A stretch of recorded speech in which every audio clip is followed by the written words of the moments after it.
ತಿತ್ತವಳು ಹೇಗಾಗ್ಬಿಟ್ಟಿಯಲ್ಲೇ? ಯಾಕೆ ಇಂಥ ಶಿಕ್ಷೆ ಕೊಡ್ತಿದ್ದೀವಿ ಎಲ್ರಿಗೂ?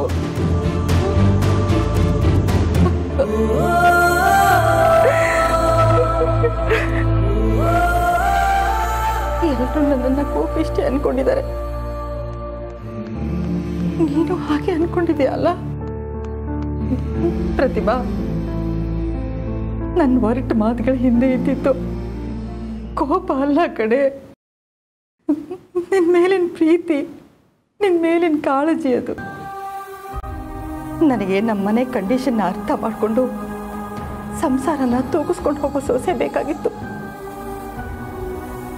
ಆ ವಿಚಾರವಾಗಿ ನಾನು ನಿನ್ನ ಹತ್ರ ಮಾತಾಡಿದ್ದೆ, ನೆನಪಿದೆಯಮ್ಮ?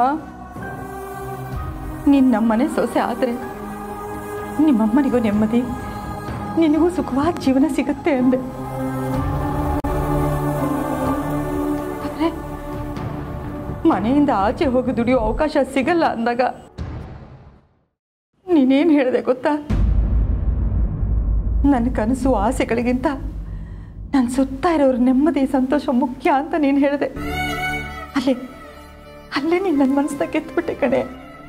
ಆದರೂ ನೀನು ಸೊಸೆಯಾಗಿ ಬಂದಮೇಲೆ ನನ್ನ ಮನಸ್ಸಲ್ಲಿ ಆತಂಕ ಇದ್ದೇ ಇತ್ತು. ಬಡತನದಲ್ಲೇ ಬೆಳೆದ ಹುಡುಗಿ ಶ್ರೀಮಂತಿಕೆ ಕಂಡ ತಕ್ಷಣ ಬದಲಾಗ್ಬಿಡ್ತಾರೆ ಅಂತ.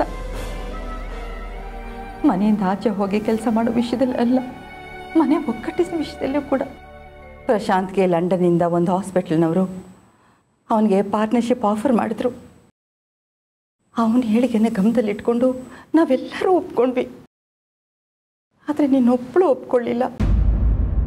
ನಮ್ಮ ಸ್ವಾರ್ಥ ನೋಡಿಕೊಂಡು ದೇಶ ಬಿಟ್ಟು ಹೋದರೆ ಅತ್ತೆ ಮಾವನ್ನ ಯಾರು ನೋಡ್ಕೋತಾರೆ ಅಂದೆ. ಆವತ್ತು ನನಗಾದ ಸಂತೋಷದಲ್ಲಿ ನಿನ್ನ ತಬ್ಕೊಂಡು ಕಣ್ಣೀರು ಹಾಕಿದೆ.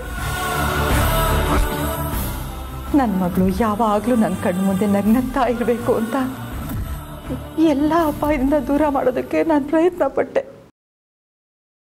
ಆದರೆ ನೀನು ಪತ್ತೆದಾರಿ ಮಾಡೋಕ್ಕೆ ಹೋಗಿ ಇಷ್ಟು ದೊಡ್ಡ ಅಪಾಯ ಮೈ ಮೇಲೆ ಹೇಳ್ಕೊಂಡ್ಬಿಟ್ಟಿಯಲ್ಲೇ.